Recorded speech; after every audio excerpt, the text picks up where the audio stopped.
Welcome to Delft Stack. In today's video, I will show you how to fix the ERR name not resolved error on your Android device. First, open Google Chrome on your Android phone. Tap on the three vertical dots at the top right corner and go to Settings. Then, tap on Privacy and Security. Here, turn off the option called Preload Pages for faster browsing and searching. This can sometimes cause loading issues. Next, we will clear DNS cache and cookies.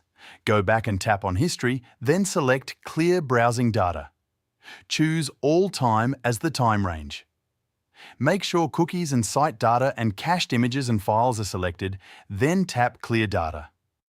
Before we move to the next steps inside your phone settings, keep in mind that every Android brand has different placement of features, so find the correct options according to your device. Now again, open Chrome. Tap the three dots, go to Settings, then Privacy and Security. Tap on Use Secure DNS. Select Choose Another Provider, then open the drop-down and pick Open DNS. Now try opening the website again and the error should be fixed. Thanks for watching.